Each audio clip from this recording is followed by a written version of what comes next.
Okay.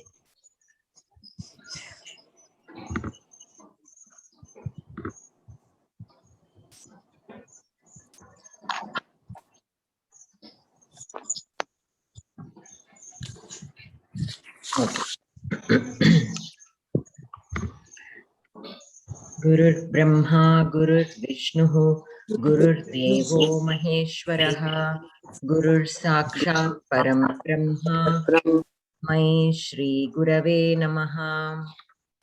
Vakratunda Mahakaya, Surya Koti Samaprabha, Nirvignam Kuru Me Deva, Sarva Karyeshu Sarvada.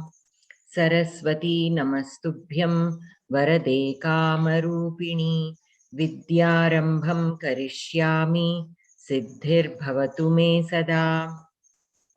Krishnaya Vasudevaya Devaki Nandanaya Cha Nandagopakumaraya Govindaya Namo Namaha.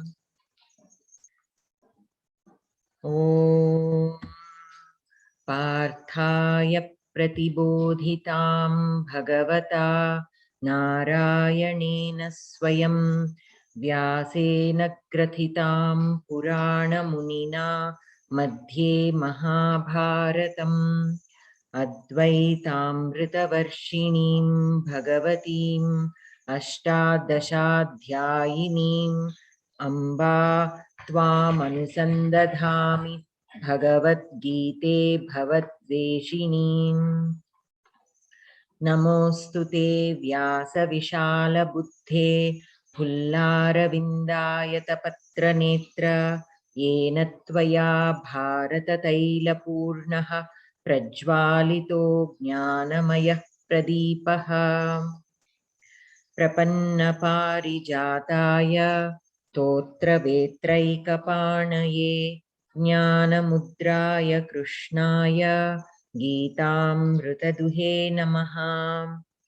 So this will be today's shloka, for which we'll be discussing the meaning. So Prapanna Parijataya. So here Prapanna means to take like a refuge in, or to surrender completely. Parijata is the tree, the Parijata Vriksham, which basically this vriksha is considered not, I'm not sure if it is the same as the Parijata tree that we are growing right now in our yards, but the actual Parijata tree is supposed to be in the heaven and grant all the wishes. So Lord Krishna is compared to that Parijata tree that grants all wishes. To that, so here he is referred to as Parijata because he also grants his devotees wishes. So to him, Prapanna Parijataya means to him, Totra Vetraika Panaye. He who has, Totra means the whip that is used to when we are riding a horse, the horse rider uses a whip to control the horse, right? It is like that. So Krishna also holds that when he's riding the chariot of Arjuna. So he who has that in his hand, Totra Vetraika Pane. Now Vetra has a couple of meanings. One is the flute and the other one is the handle of the whip. So we can take it either way. So he who has that in his hand, Jnana Mudraya Krishnaya Geetamrita Duhe Namaha. So Jnana Mudraya, he who holds Jnana Mudra with his hand, to that Krishna, Geetamrita Duhe Namaha. And Geetamrita Duhe is he who gives us the Amritam of Geeta. To that Krishna, we salute. So that is the meaning of this shloka. Prapanna Parijataya Totra Vetraikapanaye Jnanamudraya Krishnaya Geetamritaduhe Namaha. Okay, so now let us go back to our lesson. So last week we did the Rama Shabda, Akaranta Rama Shabda, Akaranta Sita Shabda, Ikaranta Nadi Shabda, and Akaranta Vanam Shabda. These are the basic Shabdas I said that you have to really start working on and memorize the rupams. Like when I ask the forms of Akaranta Ramaha Shabda, Ramaha, Ramau, Ramaha, that you should be able to tell. Ramaha is in Ekavachanam, Ramau in Dvivachanam, Ramaha in Bahuvachanam. Similarly for Sita, Sita, Site, Sitaha, Nadi, Nadyau, Nadyaha, Vanam, Vane, Vanani. And then we also studied the Ikaranta Pumlinga, Ikaranta Pumlinga, Ukaranta Pumlinga, Rikaranta Pumlinga. And we also studied Ikaranta Strilinga, Ukaranta Strilinga, Rikaranta Strilinga. And then we also studied Ikaranta Napumsaka and Ukaranta Napumsakalinga Shabdas. Those you start studying. I'm assuming you have already started studying the forms. They are all given on page number 13, the forms of each of these Shabdas in Prathama Vibhakti. So, though you are not able to memorize them as yet, but I would want you to study them every day, so that memorization will slowly happen in a couple of weeks. But the Rama Shabda, Sita Shabda, Nadi Shabda and Vanam Shabda you should have already known by now. And then we have the Sarvanama Shabdas. So Eshaha, Saha are the two Sarvanama Shabdas for Pumlinga. And the interrogative Sarvanama Shabda for Pumlinga is Kaha, Kim Shabda. So the Eshaha is known as, Eshaha is the Prathama Vibhakti Ekavachana Rupam. But the Shabda itself is Etad Shabda we say. Similarly, Saha is the Tad Shabda. And Kaha is Kim Shabda. And then we have in Strilinga, Esha, Sa and Ka. Esha and Sa are the Sarvanama Shabdas and Ka is the interrogative Sarvanama Shabda. So for Esha, again, the Shabda is Etad. So Etad is the Shabda for both, for all three, Pumlinga, Strilinga and Napumsaka. The Shabda is called Etad. But in Pumlinga, the Prathama Vibhakti Ekavachana Rupam will be Eshaha. Similarly, in Strilinga, it will be Esha. In Napumsakalinga, it will be Etad. And then we have Tad Shabda. In Pumlinga, it will be Saha. In Strilinga, it will be Sa. In Napumsakalinga, it will be Tat. And then we have the Kim Shabda. In Pumlinga, we have Kaha. In Strilinga, it will be Ka. And in Napumsakam, it will be Kim. So these are the Shabdas and they take all three lingas. In the three lingas, the forms also we have discussed. And then we also studied the Bhavan and Bhavati. So the Shabda for Bhavan is Bhavat. Okay, the Shabda by itself. So when I say Shabda, it is like the nominal stem. Right? In English also, for verbs, we call the, the root. Okay, and then for nouns, we call them as nominal stem. Similarly, in Samskritam also, for both for the nouns and the verbs, we have a root, which is, for a verb, it is called dhatu, and for a noun, it is called pratipadikam and shabda. We refer to that pratipadikam when it is grouped, then we call it a shabda. Like Rama Shabda means all Akaranta Pumlinga Shabdas, like that. The stem itself, the nominal stem itself is called Pratipadikam. All these Pratipadikams are again grouped. And when they are grouped, we refer to them as Shabdas, like Rama Shabda, Sita Shabda, Vanam Shabda, and so on. So similarly, Bhavan is the Prathama Vibhakti Ekavachana Rupam, but the Shabda itself is Bhavat Shabdam.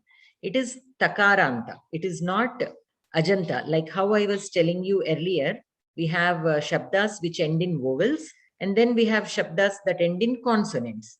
So Bhavat Shabdam is a Shabdam which ends in consonant. Bhavat. We have Takara there. We don't have any vowel. So it is a Takaranta Pumlinga Shabda, we can say, Bhavat Shabda. So it will, in Prathama Vibhakti Ekavachanam, it will take the Rupam Bhavan. In Dvivachanam, Bhavantau, Bhavantaha. Bhavan, Bhavantau, Bhavantaha. Bhavati is like Ikaranta Strilinga Shabdam, like Nadi Shabdam. Nadi, Nadyau, Nadyaha. So Bhavati, Bhavatyau, Bhavatyaha. There is nothing new to learn. It is the same as Nadi Shabda. Whereas the Bhavan Shabda is, the Bhavat Shabda is new to us, right? So Bhavan Shabdam also, I don't mind if you take a little time to get used to it, but I want you to be aware that there is this Shabda, and that also will take several forms, and we use this to refer to masculine gender when we are addressing them with respect. Okay, like aap in Hindi or Miru in Telugu. Okay, but in Hindi and Telugu, we don't have different words for Pumlinga and Strilinga. We use aap for both masculine and feminine. Similarly, in Telugu also, we use Miru, whether it is we are referring to a man or a lady. But in Sanskritam, if we are referring to a man, we use Bhavan, and if we are referring to women, we use Bhavati. Okay. So these are the Shabdas that we have discussed and learned and practiced so far. Okay. So, so last week we did until the 13th page. We have looked at the Shabdas and their forms. So today we shall Excuse start. me, madam. Excuse me. What is the meaning of Swasa? Swasa Is a sister. Okay. It is like bhrata means brother, pita means father, yes. Mata means mother. Like that, swasa means sister. It is a rikaranta strilinga shabdam, like matru. Matru is also rikaranta strilinga shabdam. Swasa is also a rikaranta strilinga shabdam. Okay. Okay. Thank you. Okay. So now coming to lesson number 5 on page number 14. So today we'll be looking at further a few more Sarvanama Shabdams, which are Aham, Tvam, and Bhavan and Bhavati we have seen actually in the last class also. We'll look at it again for more practice. So Aham, you must have heard the word Aham many times. Aham Mahila, Aham Chhatra. We have discussed a little also in the earlier classes. So Aham means I. Okay. So earlier when we were introducing ourselves, we said Mama Nama Sri Vani, right? Mama Nama Sita, Mama Nama Swati. You all introduced yourselves using Mama. Mama Nama means my name is. So it is like my name is. There is another way of introducing ourselves. We can say I am Sri Vani also. I don't have to say always my name is Sri Vani. We can also say I am Sri Vani. I am a woman. I am a student. I am a mother, I am a sister. We can say like that as well. So, Aham Sri Vani, Aham Mahila, Aham Chhatra, Aham Mata, Aham Bhagini, Aham Shikshika. Like this, we can say. Okay. So, Aham means I. So, whether it is a man or a woman that is using this, it is Aham only. It is the same in both genders. Okay. Similarly, Tvam. Tvam means you. Now, earlier I told Bhavan and Bhavati are used when we are referring to a person with respect, like aap. So, Tvam is like tu in Hindi and Nuvu in Telugu. So, where that extra respect is not needed. And when I say respect, I don't mean Tvam indicates disrespect. What I mean to say is where we are very close to that person, like our children, or people that are younger to us, where we can refer to them without using the word aap or miru. Like with our children, we don't use aap or miru, right? So there we can use tvam. Wherever we need to use aap or miru, we use bhavan and bhavati. But otherwise, we can use tvam. It does not indicate any disrespect. It only shows like it is similar to how we use tu or nuvu in Telugu. So with people that we are really close, much younger to us, our very close friends, with in all such cases, like however you do it, it is up to you to use to decide whether to use tvam or bhavan or bhavati. It all depends. But usually, if you are not sure, it is better to use bhavan or bhavati rather than tvam for two reasons. One, you cannot go wrong giving respect to a person. That is one reason. The second reason being, with bhavan and bhavati, the kriya padams that we use with them will be the same as the prathama purusha kriya padams. Okay, I will tell a little bit more about that when we start the kriya padams. but it is the same as when we use the same forms of the Kriya Padams that we use for a third person. So what I mean to say is we don't have to learn again a new set of Kriya Padams. But whereas with Tvam, again the form of the Kriya Padam changes. The suffix of the Kriya Padam changes a little bit, so that there is another again learning curve there. So you have to memorize again a different set of Kriya Padams. Of course, you have to do that eventually. But what I mean to say is, for regular practice or conversation, it is a lot easier, to use this, because we are already using it with the third person. So we can use the same Kriya Padams. So there is no too much of thinking needed there. In that aspect, grammatically, the usage aspect, it is a lot easier to use Bhavan and Bhavati. And we cannot go wrong. We are respecting, irrespective of who that other person is. So that way also, we are in a better place. And the Kriya Padams also, you don't have to memorize a whole new set of Kriya Padams. So you can straight away start using, because we start with the Prathama Purusha Kriya Padams anyways. So since you are already learning those, you can use the same Kriya Padams and still use Bhavan and Bhavati. Now, whatever I said just now might, it might not be 100% clear to you, again, which is fine. When we start the Kriya Padams, I will repeat this again, so you will understand. But for now, you have to remember is, Aham means I, and Tvam means you, where we are not indicating any respect. And the same is used in all, like whether a woman is saying Aham Sri Vani, if a man is saying Aham Ramaha, if a Napumsakalinga Shabdam, like Mitram is a Napumsakalinga Shabdam. Aham Mitram. Okay, I am a friend. There also we can use Aham. There is no Linga Beda here. Similarly, Tvam also. Whether you are referring to a man or a woman, we can say Tvam. Okay, you. So, Tvam Mata, you are a mother. Tvam Pita, you are a father. We can say that. Okay. So now let us see the sentences given here. Aham Pandavaha. Avam Pandavau. Vayam Pandavaha. Now, like with anything else, here also we have Ekavachanam, Dvivachanam and Bahuvachanam. When I'm talking about only myself, Aham Mahila. If there is another lady next to me and I would like to say we both are students, Avam Chhatra, Chhatre, because it is Strilinga, Chhatra, Chhatre, Chhatraha. So, Avam Chhatre, Avam Mahile. Okay, Mahila, Mahile, Mahilaha, Sita, Site, Sitaha, Akaranta Strilinga Shabdam. So, if I want to say we both are girl students or lady students, Avam Chhatre. And then we have more than 2, 3 or any number. Vayam Mahilaha, Vayam Chhatraha, Vayam Nartakyaha, Nartaki, Nartakyau, Nartakyaha. So, Aham Nartaki, Avam Nartakyau, we both are dancers. Vayam Nartakyaha, we all are dancers. Like this, okay? So, here the word is given with Pandavaha. Aham Pandavaha, Avam Pandavau, Vayam Pandavaha, we all are Pandavas.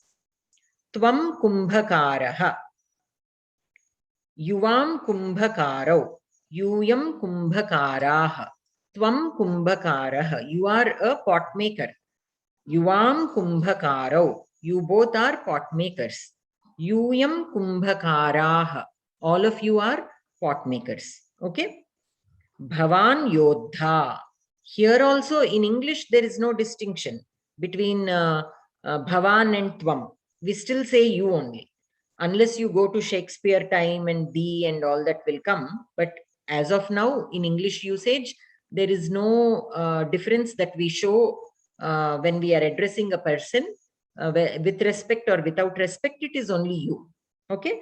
So, Bhavan Yodha means you are a warrior. Bhavantau Yodharau, you both are warriors. Bhavantaha Yodharaha, all of you are warriors. Okay. Bhavati Gopika, you are a Gopika. In English, with the you, there is again no difference. Of course, in Telugu also, Nugu is the same, whether it is masculine or feminine, there is no difference. Similarly, in English also, Bhavati Gopika, you are a Gopika. Bhavatyau Gopike, you both are Gopikas. Bhavatyaha Gopikaha, all of you are Gopikas. So here in Dvivachanam also in English or in other, because we don't have Dvivachanam in Telugu and other Indian languages or in English, for Dvivachanam also we say you both are Gopikas. You both are. We have to mention that word both. Otherwise, it will be difficult for us to express that this sentence is given in Dvivachanam, right? So for the perfect English translation for Bhavatyau Gopike will be you both are Gopikas. And for Bahuvachanam, you all are. So we have to include this both and all words when we are doing the translation to indicate that the sentence has been given in Dvivachanam or Bahuvachanam. And this I'm telling in like for normal usage it doesn't matter, but I'm very much used to taking classes for people who appear for exams. So for them it will matter. If you are taking an exam, it will matter, because if they give Bhavatyau Gopike, and if you are asked to write the English equivalent of that sentence, you are Gopikas, if you write like that, it can mean Dvivachanam or Bahuvachanam. So the examiner will not know whether you understood it correctly or not. So if you write you both are Gopikas, then they will understand, you recognize that the sentence is in Dvivachanam. And for Bhavatyaha Gopikaha, you all are Gopikas. So again, it will be clear for the person who is grading the paper that the student has understood the difference between the Dvivachanam and Bahuvachanam. So I got used to telling that in that way. Whether you give your exam or not, that clarity is still important to have. So that is about these pronouns. Okay. So will some of you tell a few sentences using either aham, tvam, bhavan or bhavati?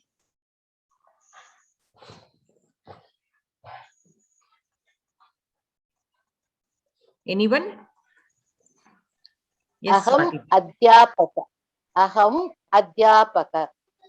Adhyapaka. Adhyapika. You are a lady, so you can say Teacher. aham adhyapika. Okay. Aham Mahila. Aham mahila. Aham Sikshika. Aham shikshika. Dvivachanam. In Dvivachanam you say now. Others. Avam Sikshike. Avam shikshike.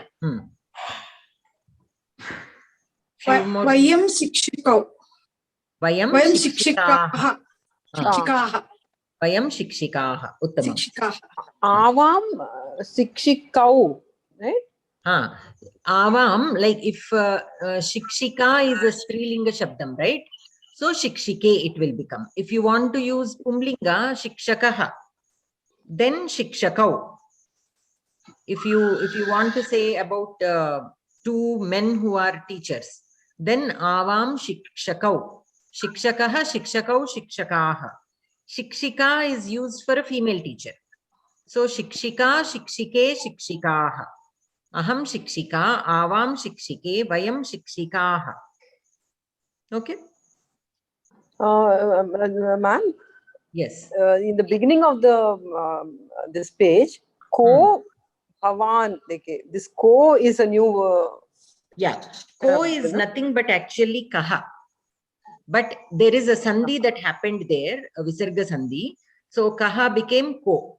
So ko bhavan is actually kaha bhavan, means who are you? Kaha means who, right? In the previous classes we discussed Ramaha kaha, Yes. who is Rama, saha kaha, who is he. Similarly, kaha bhavan, who are you? And then the sandhi happened and kaha became ko. Visarga Sandhi. Yes. It is Visarga Sandhi, is it not? Yes, correct. Visarga sandhi, and also after Visarga sandhi, a guna sandhi also happens. Anyways. Yes. So a few more sentences. Avam Bahinyau. Avam Bahinyau. Bhaginyau. Bahinyau. Avam bhaginyau.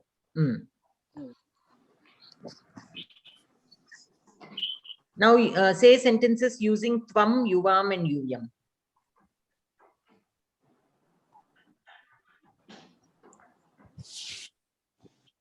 त्वं वैद्यः त्वं वैद्यः वैद्यः उत्तमम् त्वं नृत्यकारिणी हा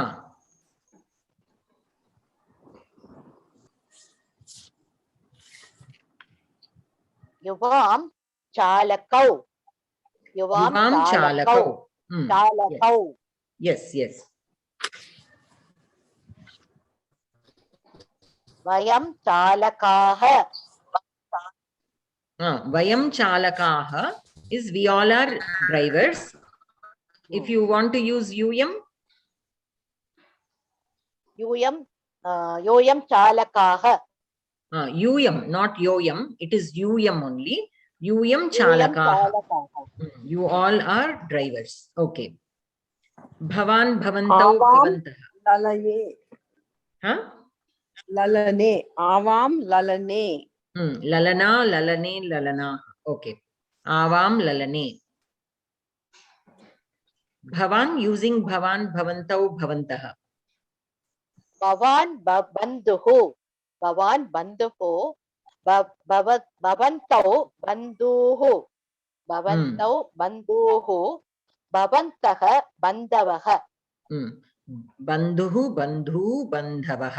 बन्धवः Okay. Uttamam. Bhavati ददामि भवती विद्या ददामि Bhavati vidya dadami. Dadami is in Uttama Purusha. You wanted to say you give education? yeah Bhavati vidya dadati, you have to say. That is a Kriya Padam. We'll come to Kriya Padams later. You just give a sentence without the Kriya Padam. okay भवती सखी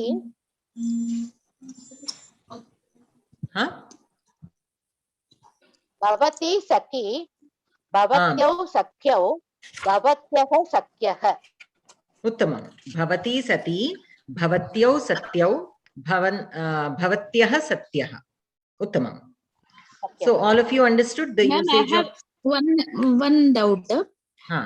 We say bhavan, bhavati with respect to say you. Yes. For respectively for men and women. Yes. Okay. Can we say like referring someone like him to say he is Vaidya? For that also can we use, just I always had that doubt. Bhavan Vaidya asti. Can we say like that? No. We have to use the saha. It is directly only you. Okay. Bhavan refers to directly you only. If we want to say he is doctor, saha Vaidya. With respect, to say with respect. It doesn't matter. Saha Vaidya. Yeah. Okay. Thank you. Saha and Eshaha do not mean disrespect.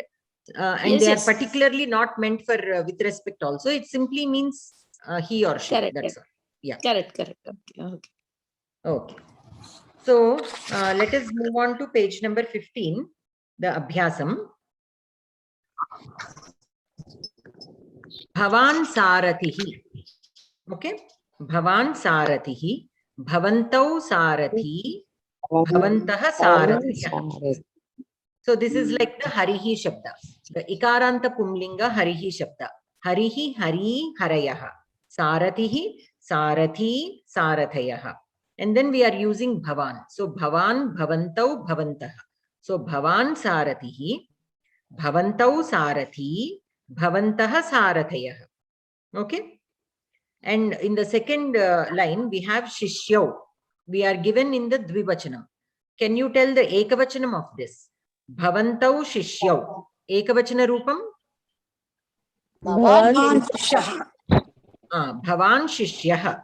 Bhavantau Shishyau. Bahuvachane? भवन्तः शिष्याः Bhavantah Shishyah. Shishyah Shishyau Shishyah.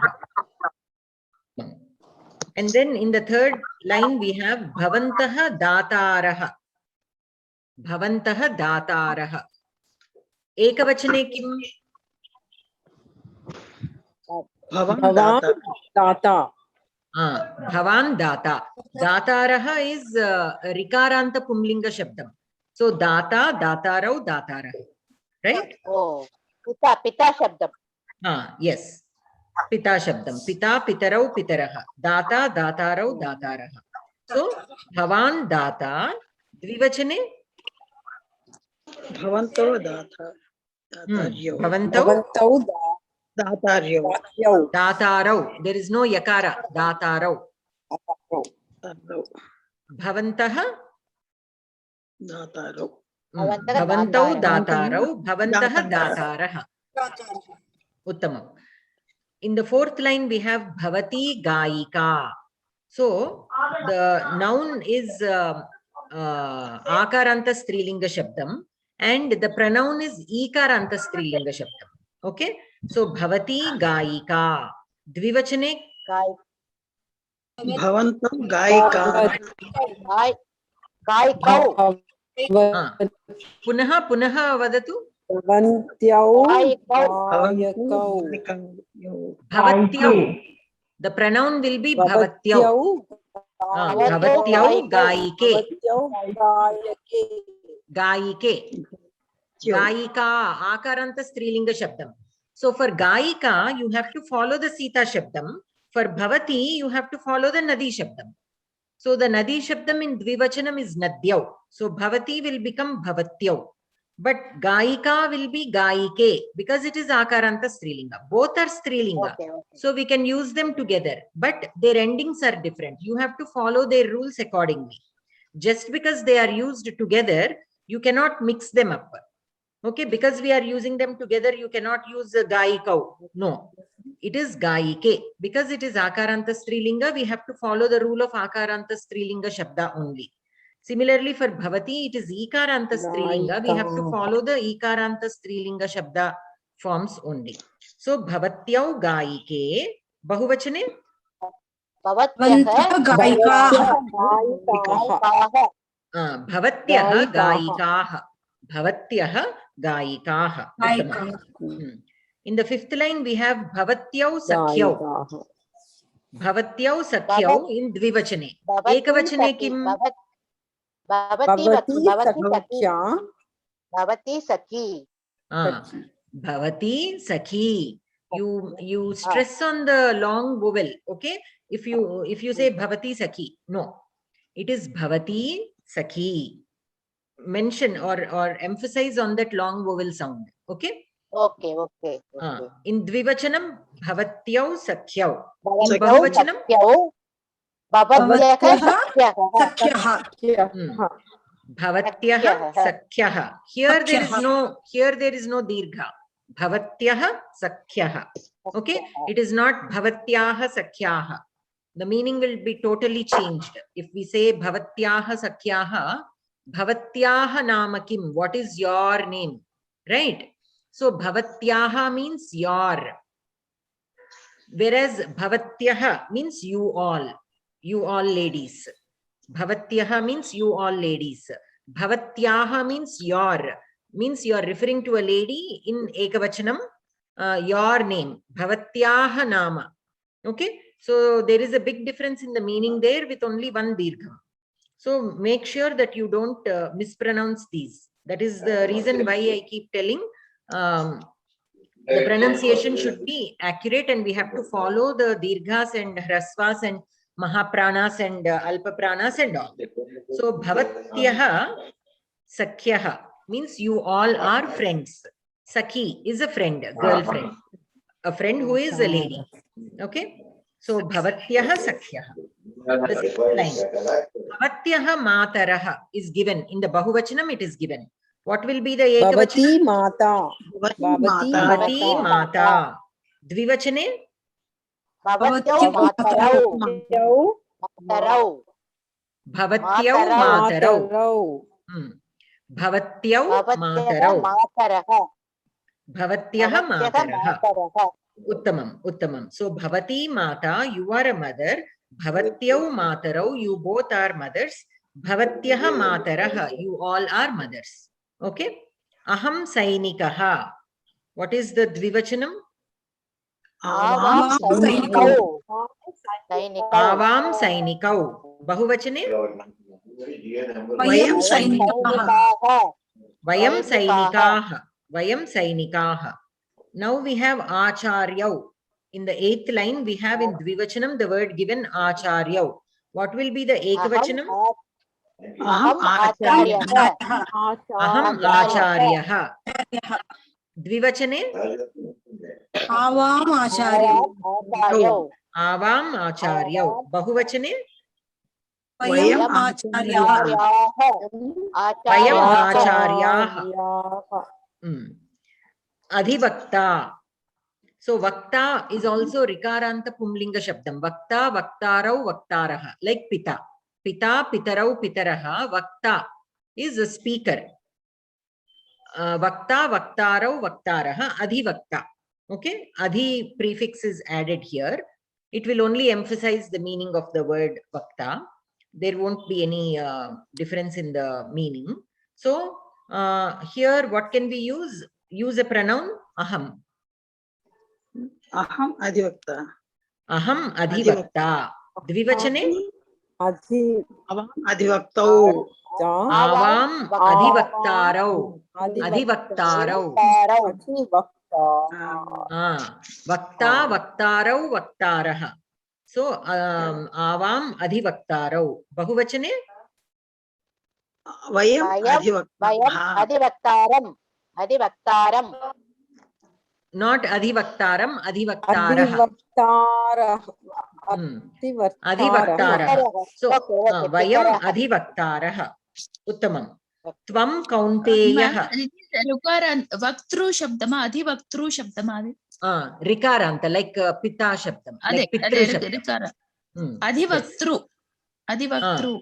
Vaktru is the Shabdam, yes.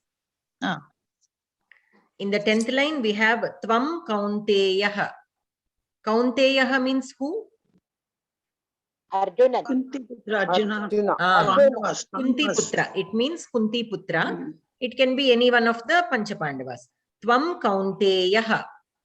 Yuvaha Kaunteyau. Kaunteyau.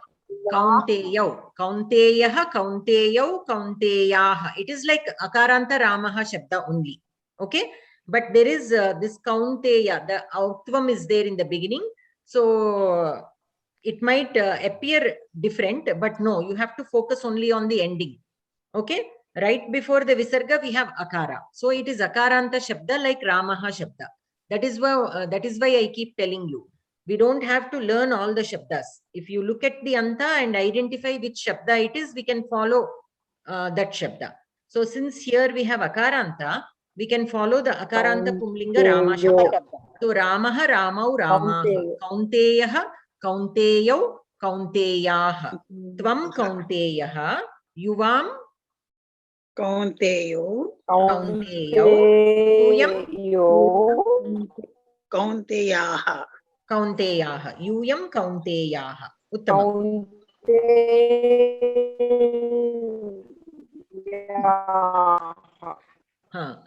So I think the net connection in your place is a little slow there. Your voice is dragging a little bit. I don't know the name. Here it is given as iPhone. Anyways. If the video is switched off, it will be better. So just yes. Off. Okay. So then we have Guruhu. So Guru, the Dvivachanam is given. What will be the Ekavachanam? Use Tvam. Guruhu. Tvam Guruhu. Tvam Guruhu. Guruhu. Guruhu. I heard it a little differently, like Guruhu something. Guruhu, I said. Guruhu, I said. Guruhu. Guruhu. Short. Guruhu. Tvam Guruhu. Vayam Guravaha. No. Here we are using the Tvam. Here we are using the Tvam. So Tvam Guruhu. Yuyam Guravaha. Guravaha. Yuyam Guravaha. Yuvam. In Dvivachanam, what will it be? Guru. Yes. Guruhu Guru Guravaha. Guruhu Guru Guravaha. Tvam Guruhu, Yuvam Guru, Yuyam Guravaha. Yam Guravaha. Yuyam Guravaha. Okay, Uttamam. Then we have Nayakau. In Dvivachanam, Nayakau is given. What will it be in Ekavachanam? Tvam Nayakaha. Tvam Nayakaha. There is no dirgham here. Tvam Nayakaha. Dvivachane? Yuvam Nayakau. Yuyam Nayakaha. Nayakaha. Yuyam Nayakaha. Tvam Nayakaha. Yuvam Nayakau. Yuyam Nayakaha. Uttamam.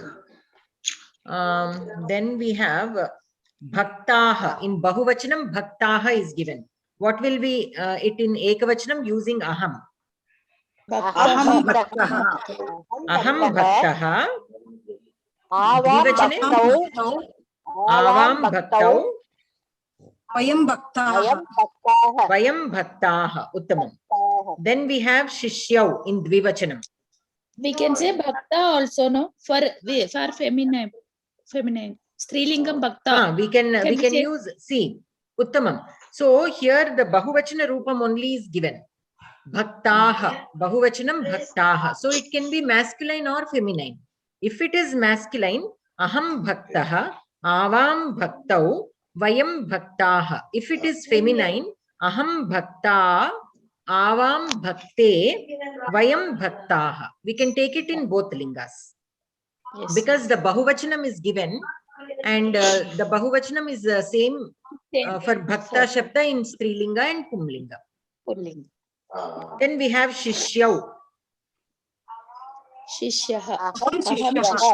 Aham Shishyaha. Dvivachane Avam Shishyau. Bahuvachane Vayam Shishyaha. Uttamam. Tvam Buddhaha. Yuvam Budhau. Avam Budhau. Budhau. There is no yakara. Buddha is again like Ramaha Shabda. So Ramaha, Ramau, Ramaha. Buddha, Budhau, Budhaha. There is no yakara there. Okay. So Tvam Buddha, Yuvam Budhau, Yuyam Budhaha. Tena Patayaha. We are given this in Bahuvachanam. What will be the Ekavachanam? Aham Aham Senapati. Senapati. Senapatihi. Visarga also you should mention. Okay. Tvam Senapatihi. Vivachane? Avam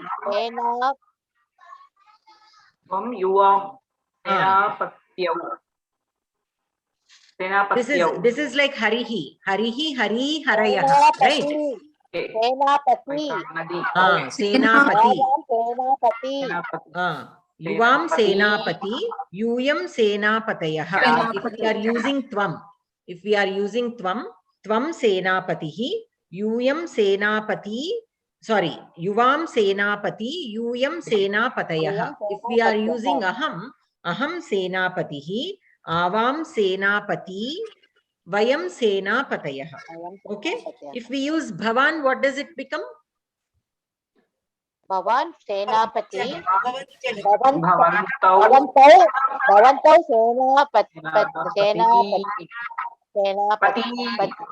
Bhavantau Senapati, Bhavantaha Senapatayaha. Senapatayaha. If it is, what else can we use? Saha? Saha Senapati.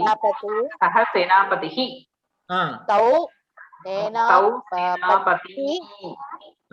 Tau Senapati, Te Senapatayaha. Uttamam. Okay. Kaha, using Kaha? Kaha Senapati. Kaha Senapatihi, Kau Senapati, Ye Senapatayaha. Yes. Okay. Now, this exercise, you can redo it in your notebooks before next class and use other pronouns also with each of these, like how we did for Senapatihi. We used aham, we used tvam, we used saha. You can also use eshaha, kaha. Okay, depending on the sound, depending on the shabda. Because this is Pumlinga shabda, I used saha and eshaha and kaha. If it is a Strilinga shabda, you can use sa, esha and ka, like that. Okay, and redo all these again using all the pronouns. So that will be a very good practice for you with all the pronouns. Now going on to the second question. So Geetayaha etat sankhya-keshu shlokeshu aham iti shabdam anvishata. So we have to identify the aham shabdam in these shlokas. I'll just get my Geeta book. 1 minute.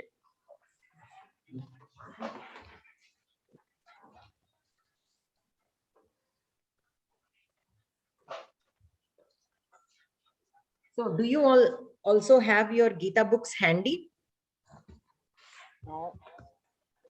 No, madam. You don't have? Yes, ma'am. Okay, whoever have it handy can open to that first shloka. 7th chapter, 25th shloka. Now, many times in the shloka, these words will be joined with other words, like in Sandhi. So we should be able to identify. If you already do not have a Geeta book already, try and get one before next class. I shall also send a PDF copy of Geeta book that I have. So those who don't have can use that as well.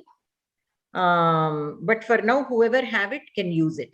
I can send it on WhatsApp right now if anybody can immediately access it. You can refer to that book also. Let me just give me 1 second.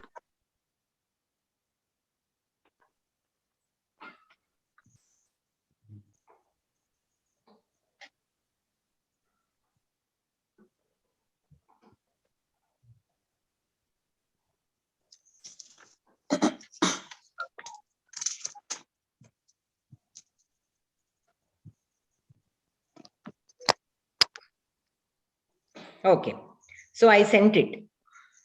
So whoever are have access to your WhatsApp right now, you can open and open that PDF file. So you can work with this PDF for now, but for next class, you just keep Geeta book handy.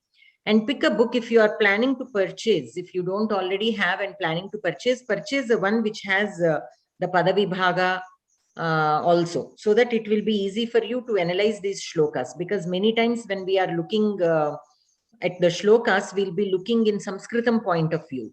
So if the words are split and given, because right now you will be unable to split by them by yourselves. If the split is already given, it will become easy for you. Which So, chapter it is, madam? 7th chapter, 25th shloka. 7th chapter, 25th shloka. Naham. Yes. In the first line, we have Naham Prakashaha Sarvasya Yoga Maya Samavritaha. So here we have the first word. In the first word, Naham, Na Aham. If we split that word, it is Na Aham. Okay. Anywhere else in the shloka you see. So here we are asked to identify the Aham Shabda, the word Aham. So anywhere else in the shloka you see that. In the second line also, Mudhoyam Nabhi Janati Loko Mama Jamavyayam. So no, we don't have Aham anywhere else in the shloka. It is there in the first word only. Naham is split as Na Aham. Okay. And then the next shloka that is given for us is 8th chapter, 4th shloka. 8th chapter, 4th shloka. Mom and kuda me anedi vastundi kada. Mom. But it is not exactly aham kada. Aham is different from mam. It is like I and me. Yagnoham. Adhibhutaha. Adhibhutam. Adi Yajno.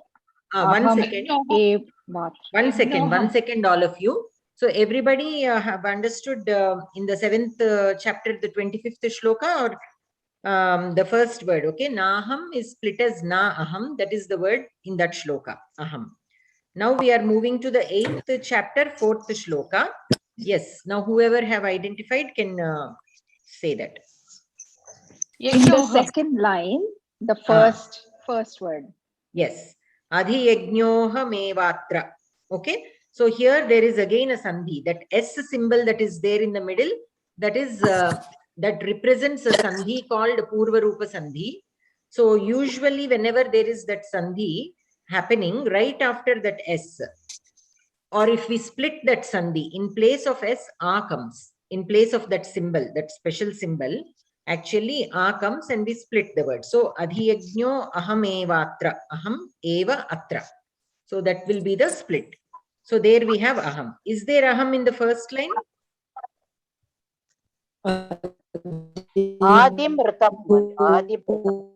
Adhibhutam. Adhibhutam ksharo bhavaha purushaschaadhidaivatam. Purushaschaadhidaivatam. Adhiyajñohamevatra tehe deva bhritam vara. Yes. So there is only again one aham. Aham is there only once in this shloka as well. Okay. That is in the second line, first word. And then the next shloka that we are asked to look at is 8th chapter, 14th shloka. So the same chapter, 14th shloka. Yeah, second line, first word. Second line, first word. Tasyaham. Ananya chetaha satatam yo mam smarati nityashaha tasyaham. Okay, tasya aham. Tasyaham sulabhaha partha nitya yuktasya yoginaha. So tasyaham. In tasyaham we have aham shabda. Tasya aham. Okay. Then we have 9th chapter, 4th shloka. Bhutani sarva bhutani. 9th chapter, 4th shloka. Fourth word in the second shloka. Nachaham. Yes. Na chaham. Na chaham. And this chaham is split as cha and aham. Maya tatamidam sarvam jagatavyakta murtina matsthani sarva bhutani na cha aham teshu avasthitaha. That is the split. So aham is there in the second line. Okay. Then the same chapter, 16th shloka. Here aham is given directly. Twice is there. Kraturaham. Mantroham. Aham. Actually 3 times. Aham, kraturaham, yajñah, swadaham. So it is, and then mantroham. Aushadham. Aushadam. Swadamaham aushadam. Mantro aha. Mahamevajyam ahamagninaraham bhutam. 5 times actually. 5 times. Yes. So in the second line, first mantroham. line 1 second, all of you. In the second line, we have mantroham ahameva. Okay, there itself we have 2 ahams. When somebody read, they read it as mantroha mahameva. No, it is mantroham ahameva. Okay, so there again, there itself we have 2 ahams, and then ajyamaham agniraham hutam. So again there we have another aham. So 3 ahams are there in the second line. Yeah, right? Which shloka is this? 16th shloka of the 9th chapter. 16th shloka. Ahameva ahamevajyam, and then aham agnihi hutam. Aham agnihi, again aham hutam. There is another aham there. Aham agnihi, aham hutam. Yes. So in the second line itself, we have 4 times. And in 7 times. kraturaham. So aham, kratuhu, aham, yajñah, swadhaham. Swadhaham, aham, aushadham. Okay. Yes. Okay. So in the first line we have 3 times, and in the second line we have 4 times. Totally we have 7 times the word aham in this shloka. And then moving on to the 29th shloka in the same chapter. 9th chapter, 29th shloka. Tamoham sarva bhuteshu name dveshyo na priyaha. So in the first line we have samoham. Okay, samaha aham. There we have aham. Ye bhajanti tu mam bhaktya mai te teshu chapyaham. Cha api aham. Okay, cha api aham. So in the first line we have once, and in the second line we have once. So totally in this shloka we have 2 times. We have the aham word 2 times. That is the 29th shloka in the 9th chapter. Then we are asked to look at the second shloka of the 10th chapter. Second shloka. Second line, first word. Aham. Ahamadirhi. So here we have name viduhu suraganaha prabhavam na maharshayah aham adihi devanam maharshinam cha sarvashah. So we have only once. Okay, we have only once in this shloka, that is in the second line, first word. Aham adihi in there. Okay. And then we are asked to look at the 20th shloka of the same chapter.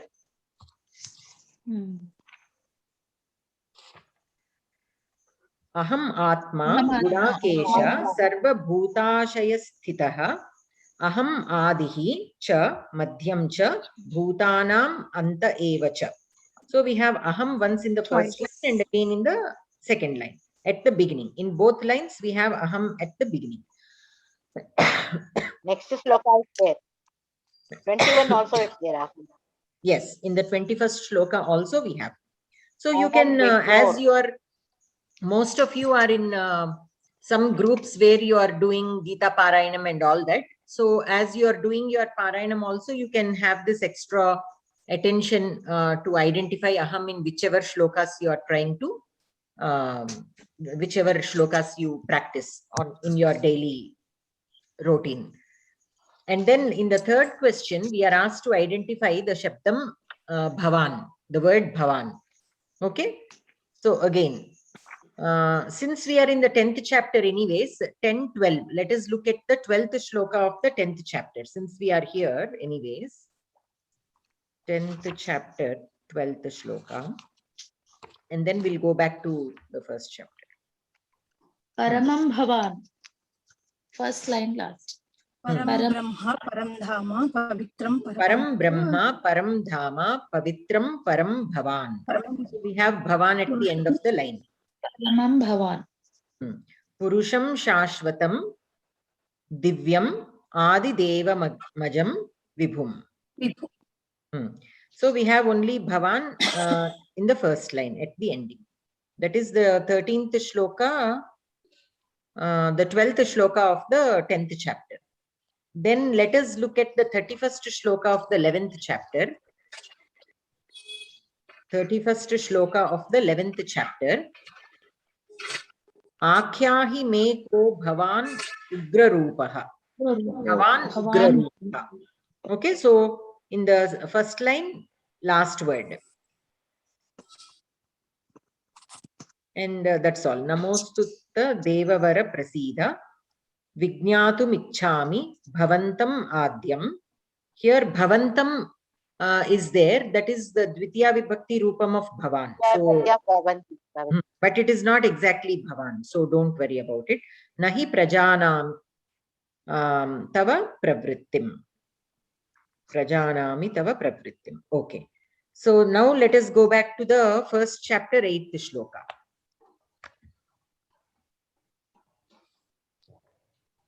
Bhavan Bhishmascha Karnascha Krupascha Samitinjayah Ashwattama Vikarnascha Saumadattistateva. Yes. So Bhavan Bhishmaha cha Karnaha cha Kripaha cha Samitinjayah Ashwattama Vikarnaha cha Saumadattihi Tathaiva cha. So that is the Padavibhaga. Here we have Bhavan in the very first word. Okay. So that is question number 3. The 3 shlokas that we are asked to look at for Bhavan. Again, for extra practice, you can always refer to the shlokas that you normally practice, and you can, whenever you come across. Now, what will happen is, whenever we are learning a new language, initially we simply recite it, right? But now that you are able to identify a few words, as and when you are reciting something, these words prominently stick out. Next time when you are reciting, automatically you will be able to observe these words. So, which will be good. Like even when they are combined with other words, also try. And initially, that Padavibhagam, when we have a book that also has the Padavibhagam of the shlokas, that also will help. In the 4th question, we are asked to identify the word Tvam from the One shlokas. doubt, ma'am. I have one doubt here. Sorry, actually, it is actually in the Dasamodhyaya second slokam. Ahamadirhi. How did you split that? Ahamadirhi? Wait, which shloka in the 10th chapter? Second sloka. 10th chapter, 2nd shloka. Ahamadirhi. 1 second, let me go there. Aham adihi he. Again. Aham adihi, again there is another he.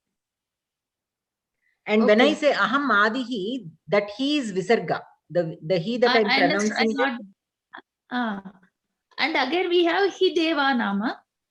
He is an avyayam. It is like a, it is a separate word. You don't combine it with devanam. Yes. Aham adihi hi devanam maharshinam cha sarvashah. Okay, thank you. And then going to the second lesson, second chapter, 11th shloka.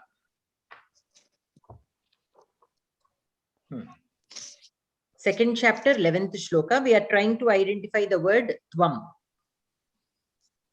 The first word itself, no? Asocyan anvasochas Tvam. Asocyan anvasochas Tvam. Anvashochaha Tvam, actually. Prajnavadascha bhashase gatasun agatasuncha nanu shochanti panditaha. So there is only one Tvam in this shloka. In the first line, first word at the end, Tvam. And then let us go to the 12th shloka in the same lesson, in the same chapter, second chapter, 12th shloka. There is aham, tvam, vayam. So natvevaham. Natvevaham, if we split, na tu eva aham. Na tu eva aham. Na tvam neme janadipaha. Tvam. Yes. Jatu nasam natvam neme. So tvam is there. Okay. In the first line. In the second line, do we have anything? Na chaiva nabhavishyamaha sarve vayamataha param. So we don't have tvam there. Only in the first line we have. So the 16th shloka of the same chapter. 26th. Here I think there is a printing mistake. In the old books, it is given as the 16th shloka of the second chapter. In new books, I think a different shloka is mentioned. 26. 26. Okay, let us go to 26, because I think in the 16th shloka there is no tvam anyways. So that could be a printing mistake. So 26th shloka. Second line is yes. Tayapi tvam. Yes, tathapi tvam mahabaho nainam shochitum arhasi. Shochitum arhasi. In the first line, atha chainam nitya jatam nityam va manyase mritam. There we don't have. Only in the second line we have tvam. And then the 17th. 27th again. 27th. Second line only. Adi 17 kada. It is not given as 17. Ledu 27 అని ఇచ్చారు. Okay. Second line there is tvam. In the second line, we have tvam. In the first line, jatasya hi dhruvo mrityur dhruvam janma mritasya cha tasmat apariharye arthe na tvam sochitum arhasi. So here in the second line, we have tvam. It is not mixed with anything else, so it is easy to identify there. And then we have 30th shloka. Here Also also second tvam sochitum arhasi. Na tvam shochitum arhasi. Okay. Only there we have. We don't have tvam anywhere else. Dehi nityam avadhyoyam dehe sarvasya bharata tasmat sarvani bhutani na tvam shochitum arhasi. Okay. Then which shloka? Next one is 33. 33rd shloka in the chetvam. Second, atha chetvam. Yes. Atha chetvam imam dharmyam sangramam na karishyasi tatah swadharmam kirtim cha hitva papam avapyasi. Okay. It is there in the first line, second word. And 35th shloka also, ma'am. First line. 35th shloka. Second First line line. only it is given. Yesham chatvam bahumato bhutva yasyasi laghavam. Tvam is there in the first line. So that is the Dvitiya Vibhakti Rupam of Tvam. We can discuss that when we get to that part, but I'm just mentioning, since you might be wondering that it is similar, it is another form of Tvam. Okay? But it is not exactly Tvam. It is like I and me. Okay? Like I and then me. Like that you. And here in this case, in English, it will still be you. But in other languages, there will be a difference. Like Nuvu.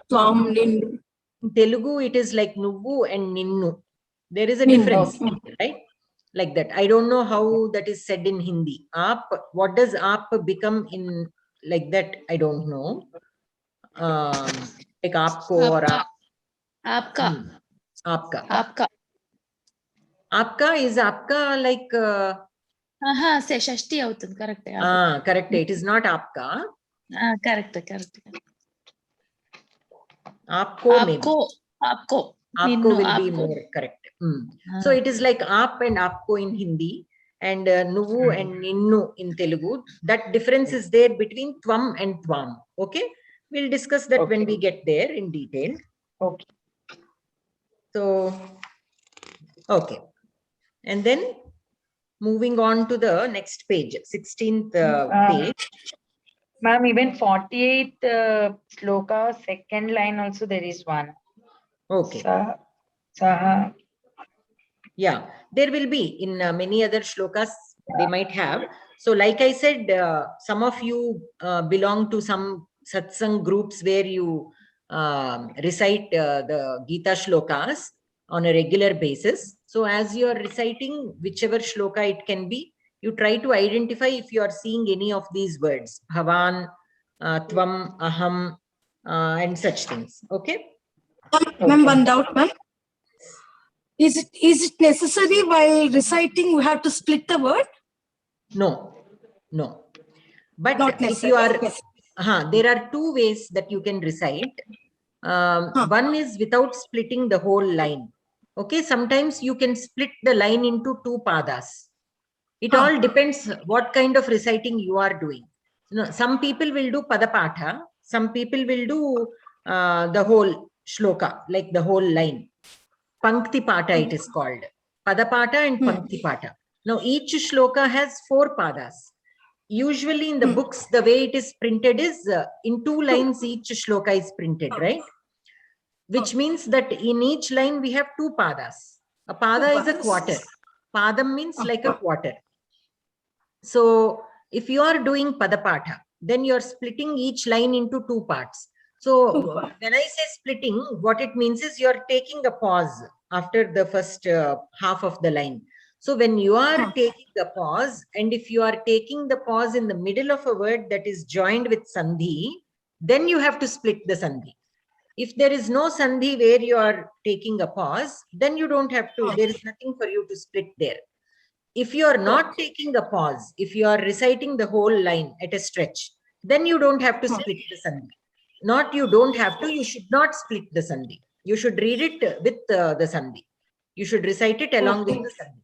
Only when you are taking a pause, you have to split the sandhi. You cannot split the word without splitting the sandhi.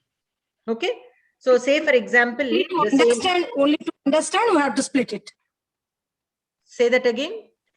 Only to understand the word, we have to split. The Padavibhagam is done only for our understanding. There we split all the sandhis. When we are trying to analyze a shloka for our understanding, then of course, without splitting the sandhi, how will you understand? So we have to split the sandhis. If there are any samastha padams, means compound words, those also need to be split and understood. They cannot be split, but we have to understand what it means, that compound word. So all that analysis will be done at the analysis phase, okay, which we'll be doing much later, not right now. But only for recitation, you don't have to split anything unless you are taking a pause. If you are taking a pause after every pada, then you have to split. If that pause comes right in the middle of a sandhi word, then you have to split the sandhi. And you might ask me, why should we pause in the middle of a sandhi word? Why can't we pause after the sandhi word? Now, there is this chandas that is followed, right? So every chandas has a different lakshana, means the properties or the characteristics will be different. Say, for example, if it is Anushtup chandas, you have 8 aksharas in each pada. So what happens is, when you are reciting and if you want to take a pause after every pada, then you have to stop at the 8th akshara. You cannot stop, take a pause anywhere. You have to pause only after 8 aksharas. Now, after 8 aksharas, then that can be the middle of a sandhi word. So then the sandhi needs to be split. You cannot stop it. You cannot take a pause anywhere in a shloka. If you want to take a pause, you have to take a pause where that akshara, where that padam ends, or where the pankti ends. Pankti means line. So either you have to take a pause after every line. Usually a shloka, if it is written in 2 lines, then after the first line, you can take a pause. After the second line, again, you will end it anyways. But if you want to take a pause after every pada, then each line has 2 padas. So you have to take a pause after the first pada.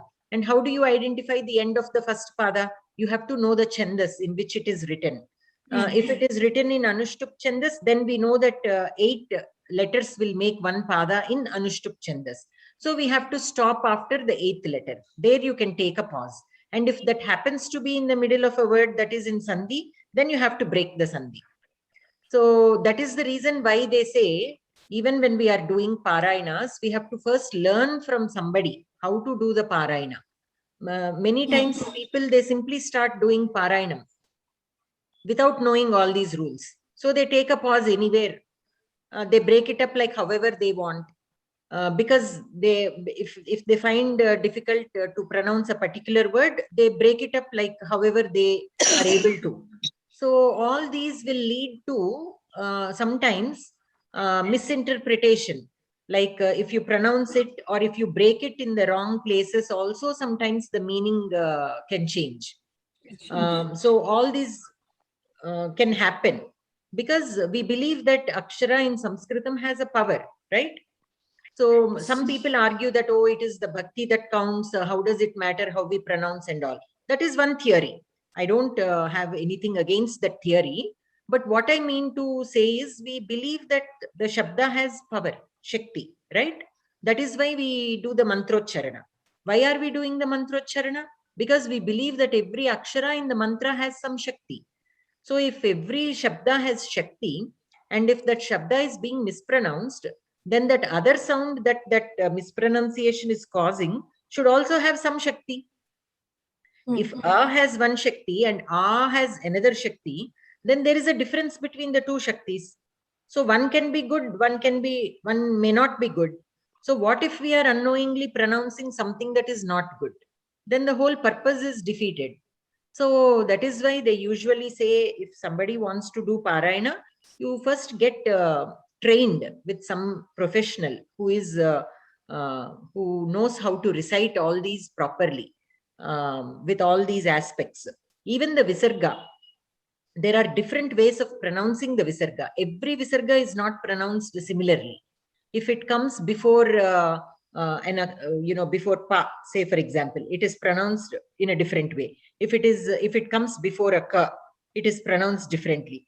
If it comes before some other alphabet, like this, there are 4 or 5 ways of pronouncing even the Visarga. So all Visargas are not pronounced similarly.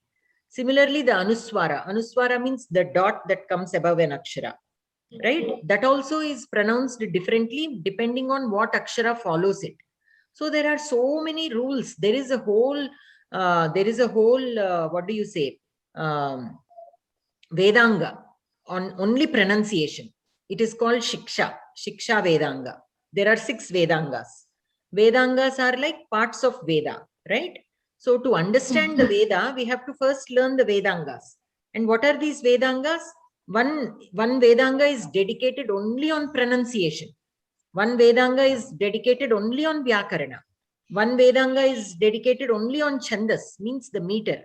The Chandas that I keep talking about, like the Anushtup Chandas and all that. And one Vedanga is dedicated only on Jyotisha, means the astrology, astronomy, science.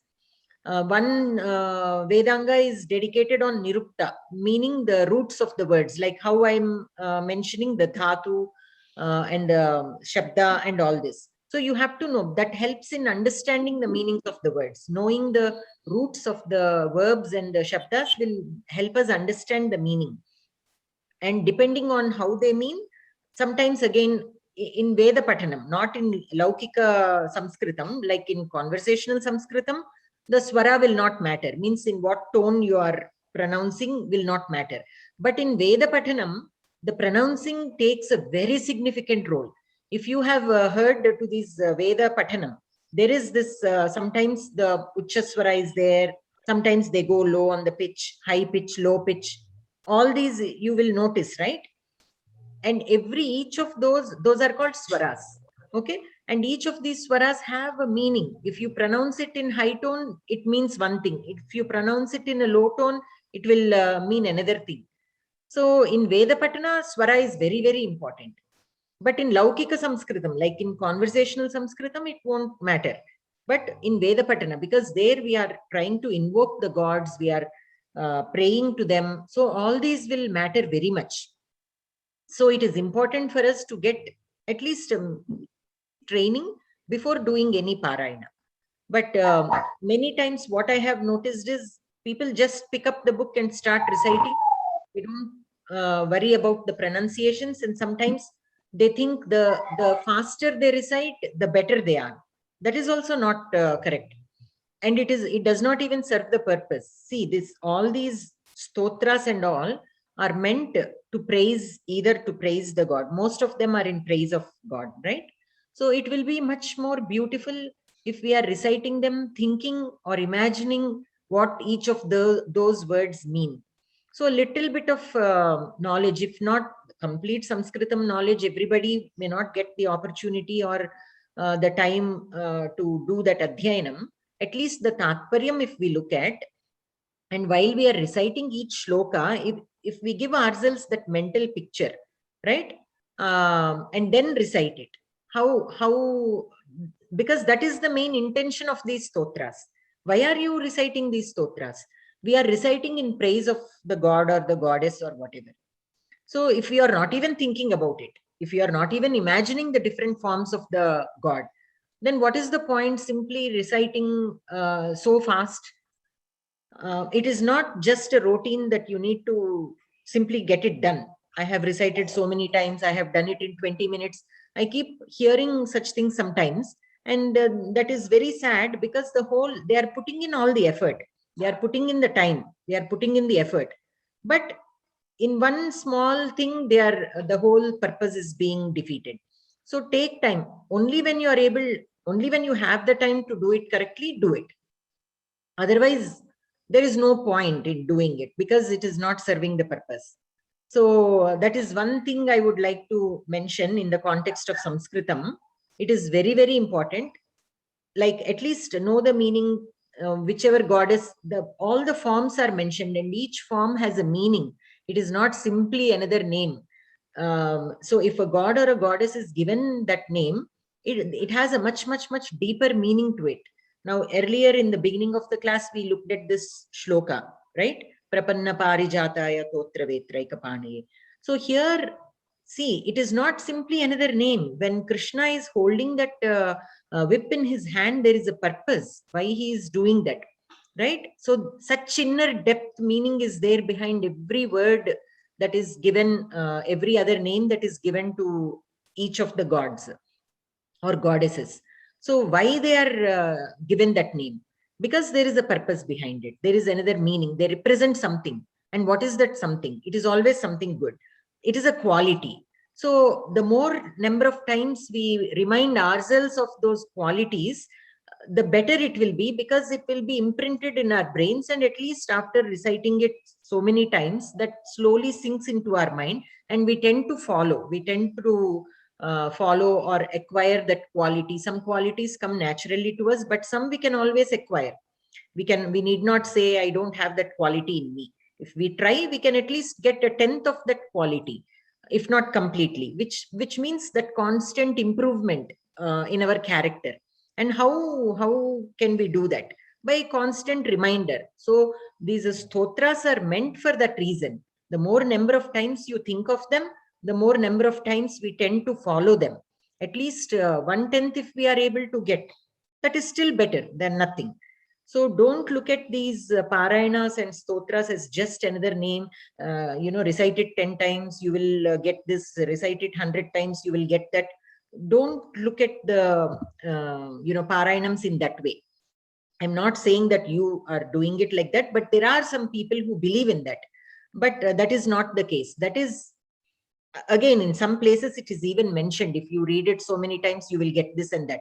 That is only meant for people who are not at all in this path, to first bring them to this path. So we have to show something, right?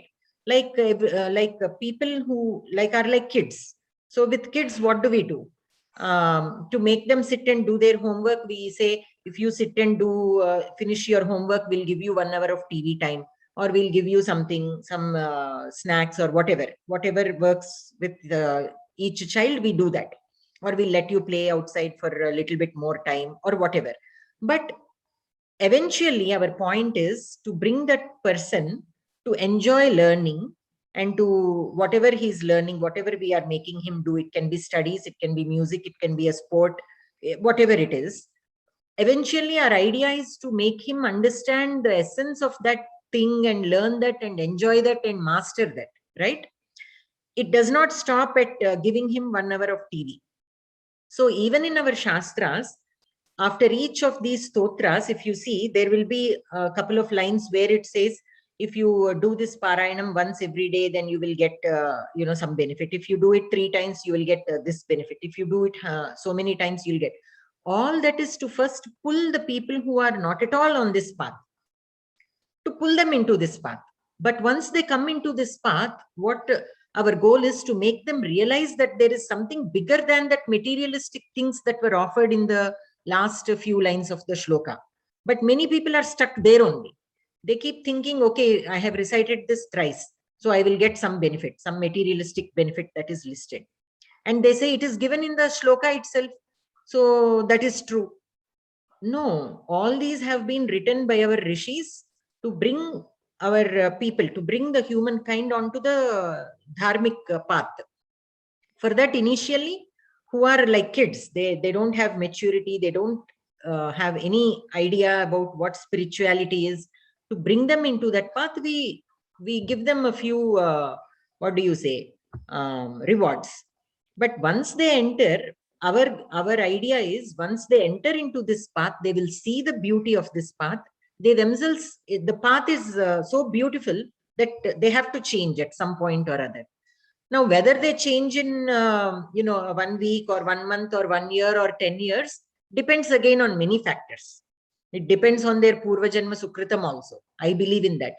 Now, somebody does not get onto this spiritual path if they don't have that in their past lives. Whatever they have done in their past lives also gives them, puts them on the right path, because every step that you are taking should be closer to that path. We have to consciously make an effort to go closer to that path. Conscious effort should be made. And Purva Janma Sukritam also helps. If we have not done anything good in the past, at least the conscious effort that we are putting right now will help us in our future lives. Will help us in our future lives to move closer. Now, how many lives do we have to attain that final moksha? We don't know. But in every life, we can make that effort. So this life itself, because we are doing this, it may not give us moksha, but we are definitely moving towards it. So if we did not do it, maybe it would have taken 100 lives. But because we do it, maybe it will take only 90 lives. Maybe we have advanced 10 lives because of all the good things that we are doing now. So that conscious effort should be there. Many times people also ask, they asked me, and I have come to know from other people who have been in the study groups, Samskritam study groups, that people keep asking them, why are you learning Samskritam at this point of your life? What is the point? So the point is, another thing that we all need to remember is, what we are doing right now is not only for this life. It is accumulated, definitely. So in the upcoming life, whatever you have done in this life, is you are giving yourself a base for a better life in your next life. So whatever you do now, don't think that it will go a waste. Oh, I'm already 60, I'm already 70. Whatever I do, what am I going to do? You are looking only at this life. This life is nothing. It is only like one step. The ultimate thing what we have to look at is only the Atma. So look at it, look at whatever you are doing in terms of Atma. Atma is the one permanent thing. So whatever you do is influencing Atma. This body, don't worry about it. It will go away. But whatever you do is sticking with your Atma, not with your body. So whether this body falls off in 10 years or 20 years, it doesn't matter. Whatever you do, good or bad, it sticks with you, with your Atma. And you carry it into your next life.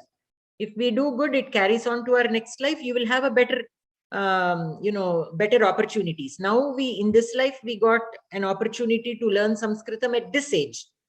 Maybe because of this, in our next life, we'll get to study Sanskritam from when we are very young.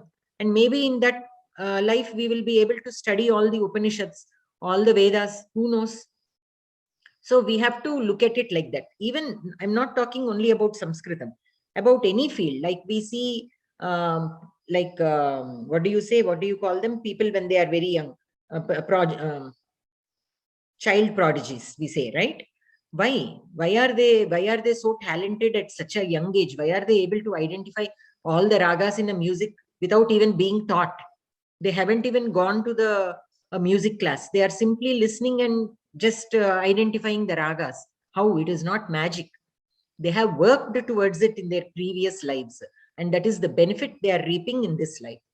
Like MS Subbalakshmi or any great musician, any great sports person, whatever their field is, whatever they are mastering it, it did not come to them easily. We think that they are, oh, he's so lucky, he's born with that. He's born with that, correct. But from where? Where did he get that from? From his own karmas, from his own deeds, from the previous lives. That if we remember, the question for why are you learning Sanskritam at this point of your life? What is the use? Many people ask this, right? Like at least many people have shared with me that their family and friends are asking this. What is the point? Why are you working so hard? What is the point of memorizing all this right now? What are you going to do with it? Like they have come to me and asked me, this is what people are asking me. What should I tell them?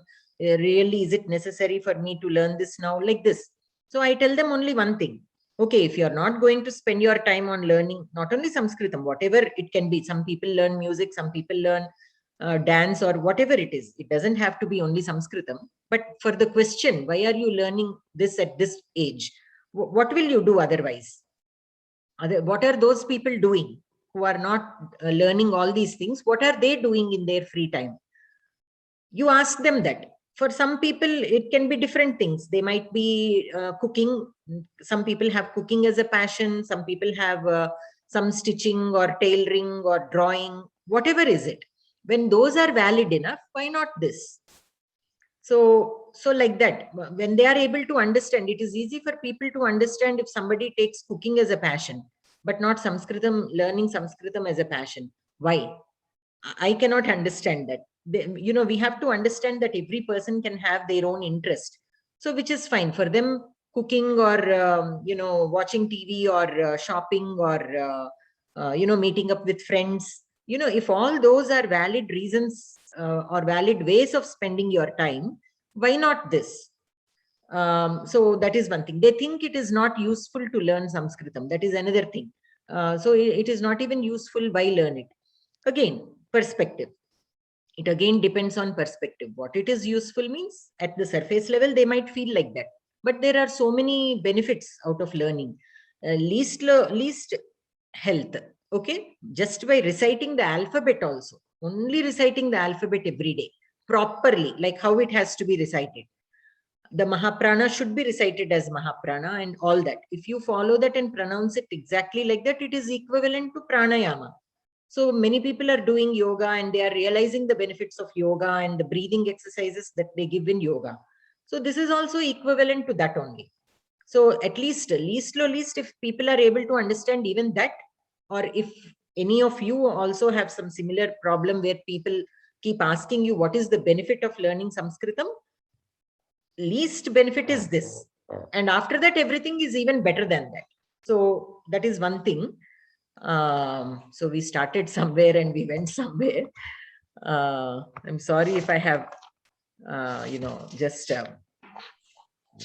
detoured a lot. Okay, so coming back to the pronunciation, yeah. So even this also, coming to the Shabdas also, you recite them every day, like how you do your morning shlokas. You are praying to the God and all. Because Vyakaranam is a Vedanga. So Vedanga is a part of Veda. So you can look at reciting all these also as Veda Patanam. So there is many people, again, I had many people in our study groups ask another thing. Reciting is something, they are looking at it as a chore. Without reciting, how to get Samskritam, how to learn Samskritam. It will not happen. It will definitely not happen. But don't look at it as a rote memorization. You are all doing Parayanas, right? And after doing several weeks, you are able to recite without looking into the book. How did that happen? Is that not rote memorization? And aren't you getting pleasure out of it because you are able to recite some stotra or so many shlokas of Bhagavad Gita? If that is all, good enough, why not the Shabdas? Because all those stotras are from the Shabdas itself. So why the Shabdas should not get that significance? Because everything starts with the Shabda itself. So if we are not able to look at the Shabda itself as Veda, then nothing is better than that. Nothing is greater than the Shabda itself. So if we learn the Shabdas nicely, don't look at it as a chore.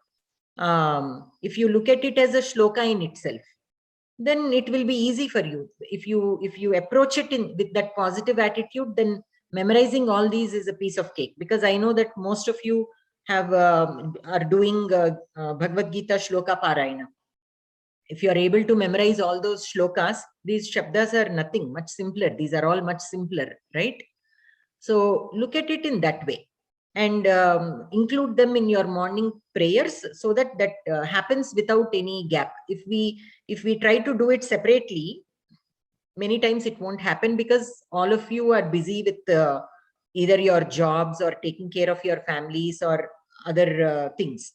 So if we set aside a separate time, unless you are very disciplined about it, it may not happen. But if you include it as a part of your daily routine, like your morning puja or whatever it is, or you might have a time aside for your parayanam or whatever it is, everybody's schedule is different, but pick a period where you do something regularly and add this to that routine. Like I normally attach it to my morning puja routine. So whatever shlokas I recite, along with that, I recite these shabdas. Whichever ones I want to memorize, I include them there. So we won't miss them. If I put it for later in the day, oh, I will do it later, then that later sometimes will get skipped because we are carried away with other works and we tend to forget. But if you include it, it will take only a few minutes extra, but it is done for the day. That recitation is done. After 1 week, 10 days, you will see definitely a lot of difference. Everything seems to come to your mind easily. And that initial phase of getting over that, sitting and learning, because at this age, it is difficult for us again to get into that habit of sitting and writing and learning and studying, because we have been out of that mode for a very long time. It will take some time for us to get into that. This will help that smoothen that routine. So that is the only thing I can tell you based on my experience and based on the experience of others in other study groups who have approached me with this problem. These things worked for them. So basing on that, I'm telling you. None of you asked me up until now, but I'm just giving you these pointers ahead of time, so that you don't have to. धन्यवादः भगिनी, बहु सम्यक् उक्तवती। भवती इदानीम् अनुष्टुप् छन्दविषये उक्तवती खलु? तत् प्रथम अध्याये प्रथम श्लोके धर्मक्षेत्रे तदैव भवति एव। प्रतिपादे अपि 8 अक्षराणि एव सन्ति, परन्तु तृतीय अध्याये चतुर्थ श्लोकम् अस्ति खलु जी? तत्र कथं भवति? तत्र 8 अक्षराणि आगच्छति वा? अहं न अवगतवान् जी। So many times. One second. So in most of the common, like the Ramayana and Mahabharata, are based on Anushtup Chandas. Most of the shlokas are in Anushtup Chandas. But here and there are some shlokas which are written in other Chandas also. That I don't know. The composers should know the reason why they have composed a few shlokas in other Chandas. But most of the shlokas in Ramayanam and Mahabharatam are in Anushtup. So they are considered like Anushtup Chandas only. But here and there a few shlokas are written in other Chandas. The actual reason behind it, I am not 100% sure. But it could be because, I don't know, really. I have to find out before saying anything. I don't want to say something without confirming or may not be correct completely. But so here and there you can come across some shlokas which are not in Anushtup Chandas. Those will be in other Chandas. And we have to observe the Lakshana of that shloka to identify in which Chandas it is, if it is not given somewhere. धन्यवादः भगिनी. Dhanyavadaha. Okay. So, coming to the 16th page. 16th page we haven't done, right? Okay. So the 5th question. Again, this exercise is similar to the one that we have done on page 15, the first question. We are given the pronouns and we are asked to fill up the blanks. Okay. So let us do this quickly. Bhavan Siddhaha, Dvivachanam. Bhavanti Siddhau. Bhavan Siddhaha. This is in Pumlinga. So in Dvivachanam, Bhavantau Siddhau. Bhavantau Siddhau. Bhavantaha Siddhaha. Bhavantaha Siddhaha. Bhavantaha Siddhaha is Bahuvachanam. In second line, we have Narau. What could be the Ekavachanam of this? Bhavan Naraha. Bhavan Naraha. Dvivachane? Bhavantau Narau. Bhavantau Narau. Bahuvachane? Bhavantaha Naraha. Bhavantaha Naraha. Third line, Sadhavaha is given in Bahuvachanam. What will be the Ekavachanam? Sadhu. Bhavan Sadhuhu. Sadhavaha is like Guravaha, right? We have always we need to compare with our Shabdas that we have. So Sadhavaha is like Guravaha. So Guravaha is Ukaranta Pumlinga Shabda Guru. So this also will be Sadhu. Sadhu. So Bhavan Sadhuhu. Dvivachane? Bhavantau Sadhu. Bahuvachane Bhavantaha Sadhavaha. And then we have Bhavan Shrota. Bhavantau Shrotarau. Bhavantaha Shrotaraha.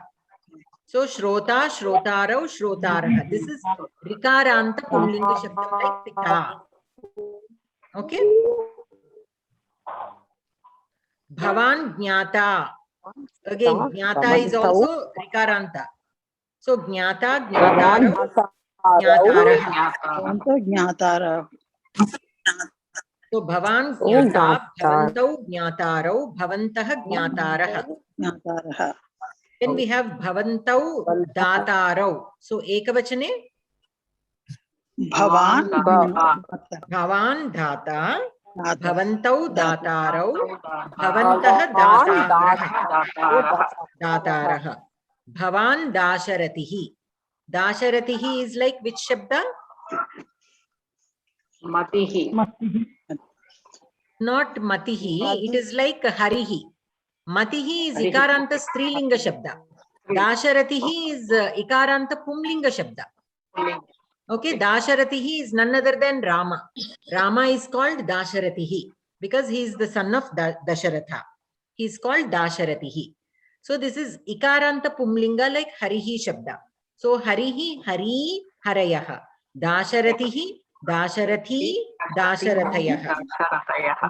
So Bhavan Dasharatihi, Bhavantau Dasharathau, Bhavantau Dasharathi, Bhavantah Dasharathayah.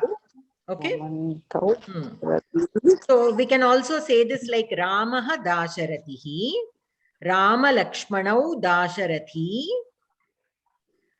Rama Lakshmana Bharata Satrugnaha Dasharathayah.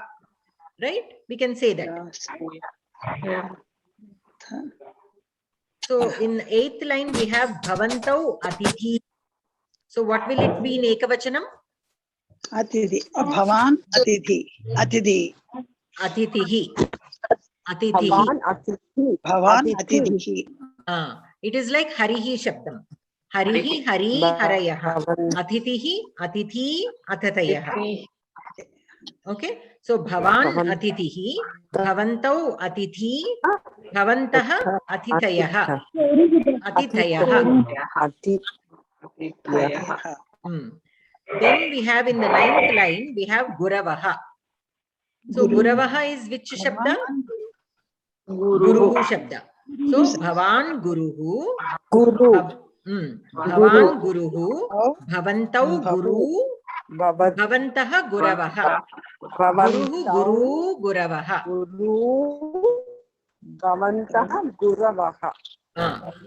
And then we have in the 10th line Patu. So Patu is Patuhu. In Ekavachanam it is Patuhu. Patuhu means like one who is capable. Patuhu is like one who is capable. So Bhavan Patuhu, Bhavantau Patu, Bhavantaha Patavaha.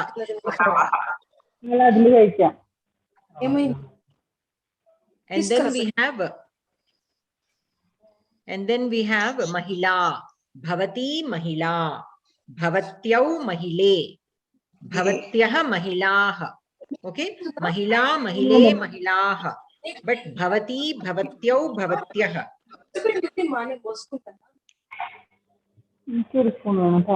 We have Shike. Okay, some of you, I can hear some background voices. Can you please mute if something else is going on in your house? Okay. So, Shikshike. In Dvivachanam, it is given Shikshike, 12th line. So, Shikshika, Shikshike, Shikshikaha. Shikshika. Bhavati, Shikshika. Dvivachane? Bhavatyau Shikshike. Bhavatyau Shikshike. Bhavatyaha Shikshika. Shikshikaha. Uttama. And we have Naikaha in Bahuvachanam. So what will be the Ekavachanam? Bhavanti Naika. Naika. Naika. Dvivachane? Naika. Bhavatyau Naike. Bhavatyau Naike. Bahuvachane Bhavatyaha Naikaha. Bhavati Bhagini. Dvivachane? Bhavatyo bhaginyau. Nayika is masculine.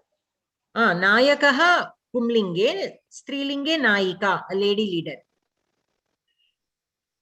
Okay, ma'am. Bhavati bhagini. So what Bhavatyo was given in bhaginyau. 13 is Nayika is feminine. Say that again. Nayika is feminine. Yes. Nayika is feminine, ma'am. Nayikaha. Nayikaha is feminine bahuvachanam. In Pumlinga, it will be Nayakaha. There is no ikara for ya. Nayakaha, Nayakau, Nayakaha. So Nayikaha explicitly indicates strilinga. Okay. Bhavati bhagini.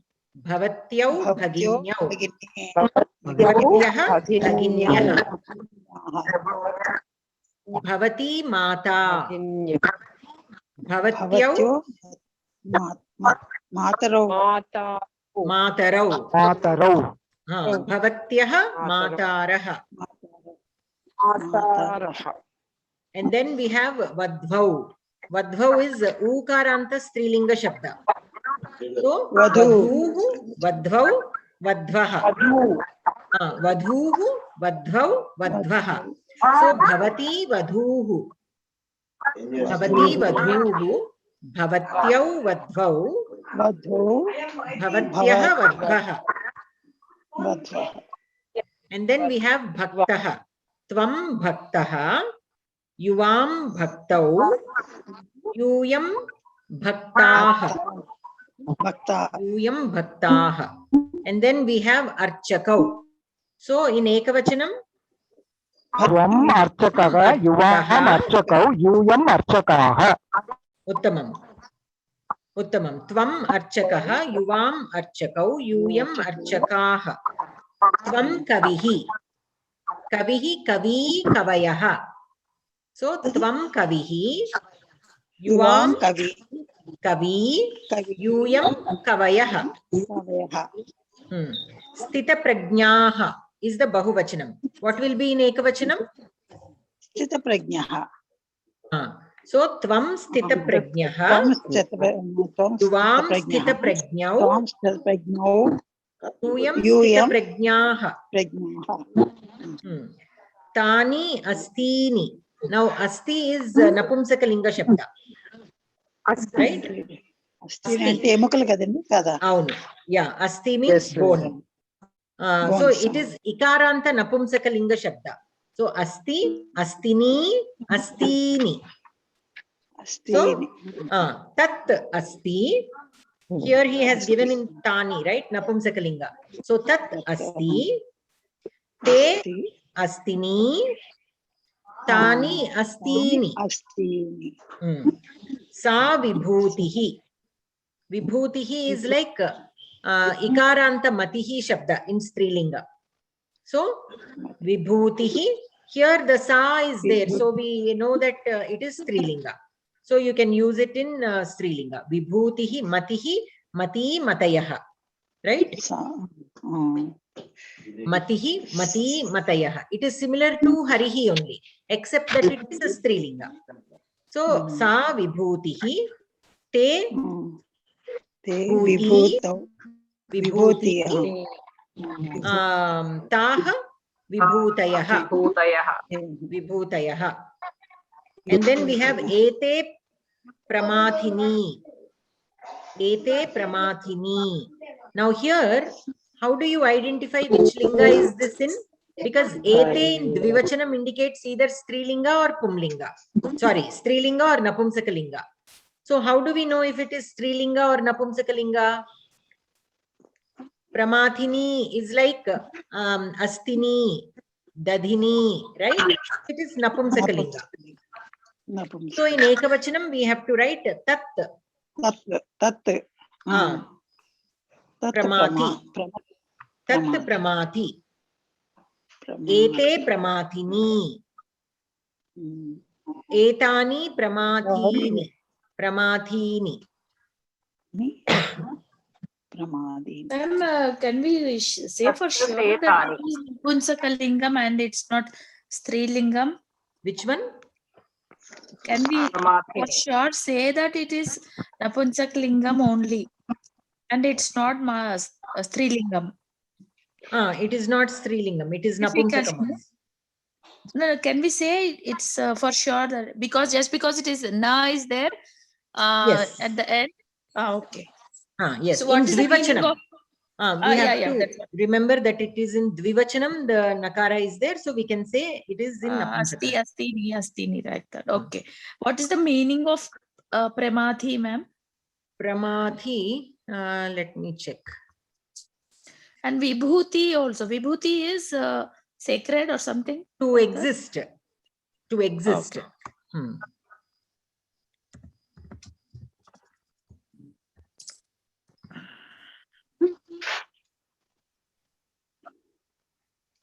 Pramathi means just a second. Pramathini is to exist, huh? No, Vibhuti. Vibhuti. Pramathi is like pramadam in Telugu. It is like troubling or destroying or causing trouble. In that meaning, it is given. Okay.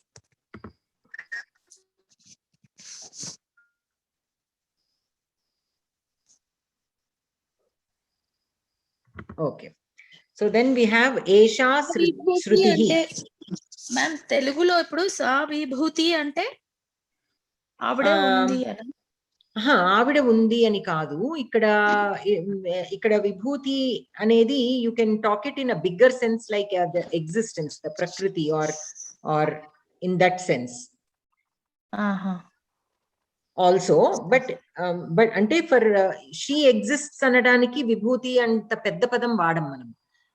Like if to simply say that a woman exists, we don't use a big word like so it is vibhuti. Tat So vibhutihi means at a different level, like the existence exists, the prakriti exists, or in such sense you can use. Here it is tat pramathi. Tat pramathi, ete pramathini, etani pramathini.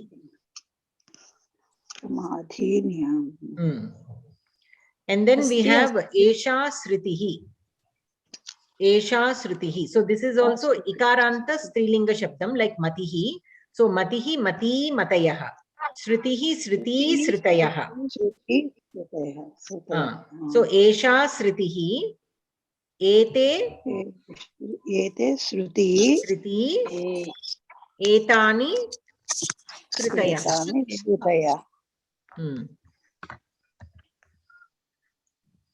Etaha. Oh, sorry, Eta, it is Strilingam, yes.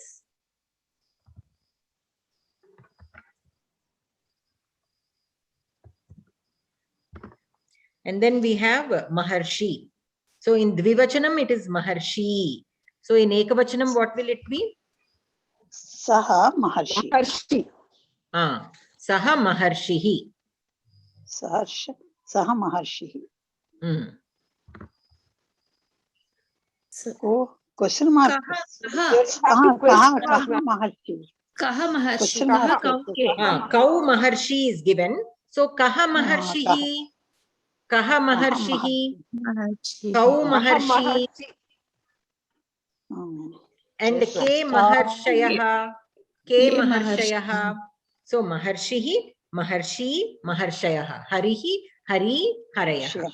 So it is Ikaranta Pumlinga Shabda. Okay. So now, on page number 17, the question numbers 6 and 7, I would like you to try at home as homework. Again, whatever we discussed in class, I would like you all to again rewrite this in your notebooks. Whatever we covered in the Abhyasa, question 1 through 16. The Geetha shlokas, you don't have to write down all the shloka, but you can write down the word in which that shabda is there for questions 2, 3, and 4. For one, do rewrite the complete sentences. It will help you with the writing practice and also the spellings also.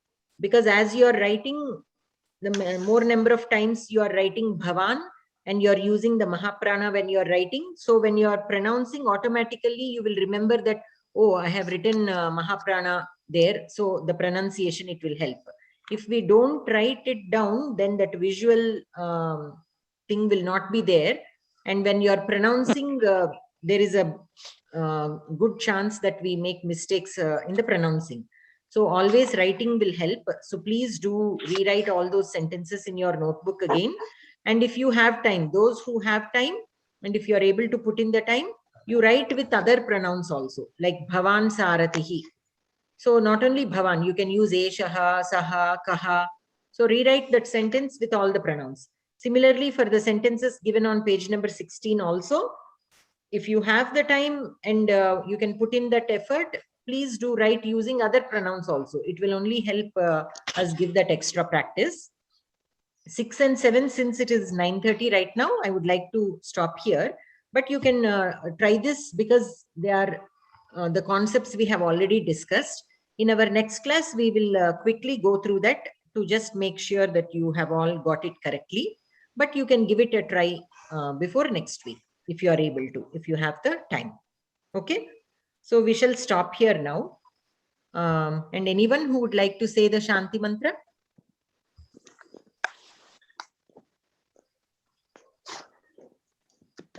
Yes, ma'am.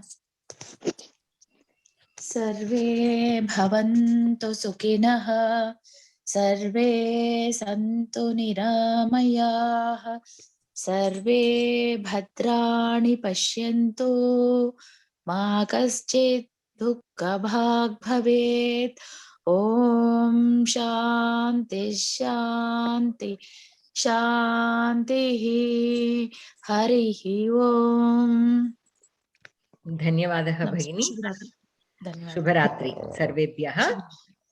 We'll again meet Shubharatri. next Monday. Yes, Dhanyavadaha. thank you. ಧನ್ಯವಾದಗಳು ಭಗಿನಿ.